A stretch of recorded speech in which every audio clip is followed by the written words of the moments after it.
नमस्कार, मैं रविश कुमार। जिन जिन लोगों ने जनधन योजना के तहत खाते नहीं खुलवाए हैं उन्हें जल्दी खुलवा लेना चाहिए। इससे दो लाभ होंगे। देश की आबादी का ज्यादा से ज्यादा हिस्सा बैंक नेटवर्क में आ जाएगा और जब काले धन का हिस्सा बटेगा तो लेने के लिए सबके पास पहले से खाता रहेगा। इस मसले पर जिस तरह की कानूनी और राजनीतिक सक्रियता दिख रही है, अब उम्मीद की जानी चाहिए कि काला धन आएगा और आ गया तो हर व्यक्ति को 3-3 लाख रुपए मिलेंगे। भारत के प्रधानमंत्री नरेंद्र मोदी ने अपनी चुनावी रैलियों में यही वादा किया था। आ गया या यहीं से निकाल लिया गया तो काला धन ही असली जनधन बन जाएगा। क्योंकि काला धन कैसे आएगा, अब इसकी जांच की जिम्मेदारी सुप्रीम कोर्ट ने ले ली है। अदालत ने कहा है कि ब्लैक मनी कैसे वापस आएगी, जांच कैसे होगी, इसकी जिम्मेदारी हम लेते हैं। आपको खाताधारी लोगों की चिंता करने की जरूरत नहीं है, एसआईटी संभाल लेगी। एसआईटी हम अब काला धन लाने के मसले को सरकार पर नहीं छोड़ सकते, यह अदालत कह रही है। ऐसे तो यह हमारे समय में कभी आएगा ही नहीं। आपकी जांच कभी पूरी नहीं होगी। आप विदेश से आई सारी जानकारी और नाम हमें सौंप दीजिए। सरकार को अब इस मामले में ज्यादा चिंता या जांच करने की जरूरत नहीं है।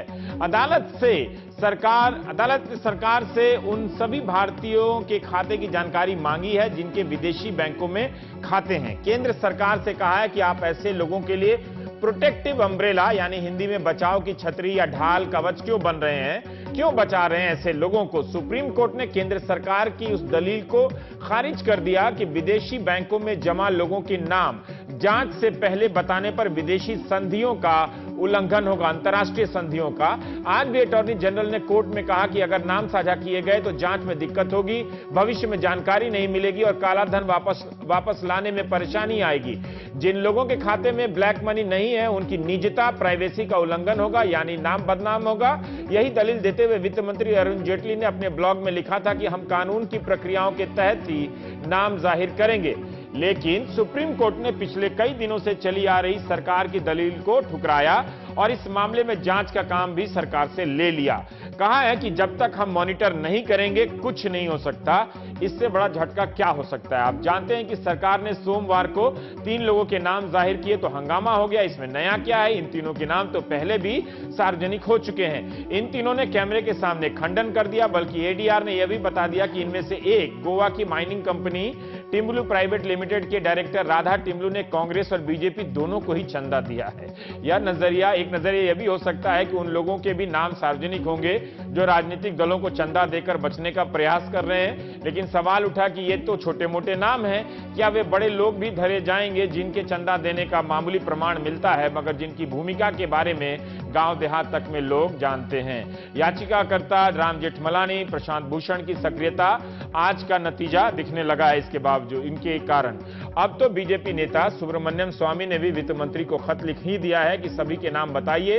अदालत ने इन तीनों की बात पर एक तरह से मुहर ही लगाई है। स्वामी ने यह भी कहा कि फ्रांस और जर्मनी ने तो अपने आप ये नाम भेजे हैं, सरकार क्या कर रही है मुझे नहीं पता। मैंने वित्त मंत्री को खत लिखा है कि विदेशों में सोनिया गांधी और राहुल गांधी का काला धन जमा है लेकिन कोई कार्रवाई नहीं हो रही है। भाजपा से निलंबित सदस्य राम जेठमलानी ने भी वित्त मंत्री को खत लिखा था कि आपने जिन 18 लोगों के नाम दिए उसमें हसन अली जैसे दलाल का नाम नहीं है, बहुत ही दुर्भाग्यपूर्ण है। तो क्या अदालत के इस फैसले ने काला धन के मुद्दे पर बीजेपी और सरकार की दलीलों को जो है उसको कमजोर किया है? समय कम होने या जांच ईमानदारी से होने के दावों के नैतिक बल को क्या धक्का पहुंचा है? फैसला आते ही आम आदमी पार्टी के नेता अरविंद केजरीवाल ने कहा कि हर कालाधन वाले को यह कहा जाए कि अपना जिस दिन तुमने अकाउंट खोला था तब से लेकर आज तक की पूरी बैंक स्टेटमेंट दो। जब वो पूरी बैंक स्टेटमेंट देंगे तो हर ट्रांजैक्शन में, हस्तांतरण में पता चलेगा कि किससे पैसा आया, किसको गया। जब हर ट्रांजैक्शन की जांच की जाएगी तो बहुत सारा पैसा निकल कर आएगा और कई नए बैंक अकाउंट्स उसमें से निकल कर आएंगे। जिस तरह से सुप्रीम कोर्ट ने आज रुख अपनाया है उससे एक उम्मीद की किरण जगी है। आज काफी स्ट्रांग फैसला नजर आ रहा है। पहले कांग्रेस और अब बीजेपी दोनों काला धन वालों के नाम छुपाती है और बचाती हुई नजर आ रही है। कांग्रेस के प्रवक्ता अजय माकन ने कहा कि 2011 में अरुण जेटली तो कहते थे कि विदेशी मुल्कों से टैक्स समझौते के कारण नाम बताने में कोई दिक्कत नहीं है, वो आप क्यों कह रहे हैं कि मुश्किल है। माकन ने कहा कि हमें खुशी है कि सुप्रीम कोर्ट ने भारत सरकार के दोनों हलफनामे को अस्वीकार करते हुए कहा है कि सारे नामों की सूची सुप्रीम कोर्ट को दी जानी चाहिए। कांग्रेस को उम्मीद है कि न केवल नाम बल्कि जैसे बाबा रामदेव कहा करते थे 5,000 से ज्यादा नाम हैं, हर एक व्यक्ति के खाते में इतना पैसा आएगा कि 15 लाख रुपए आ जाएंगे। हम चाहेंगे कि सरकार 5,000 नामों को लेकर जल्दी आ जाए। वित्त मंत्री अरुण जेटली ने अदालत के फैसले के बाद बयान दिया कि उन्हें नाम देने में कोई दिक्कत नहीं है, लेकिन सरकार का यह सुझाव रहेगा कि यह इस तरीके से हो कि जो रेसिप्रोकेटिंग स्टेट हैं, जिससे सहायता चाहिए हमको, वो हमें मिलती रहे। एक बार हम लिस्ट कोर्ट को दे देंगे तो वो कोर्ट का अधिकार होगा। अगर इस देश का सबसे बड़ा कोर्ट कहता है कि मुझे लिस्ट दी जाए तो उस आदेश का निश्चित रूप से पालन होना चाहिए। जब हमने एसआईटी को दे दिया तो कोर्ट को क्यों नहीं देंगे? जितने नाम सरकार के पास हैं 100% वो अदालत के पास जाएगा। अरुण जेटली ने यह भी कहा कि बुधवार 10:30 बजे तक सरकार सभी नामों को अदालत के यहां जमा कर देगी।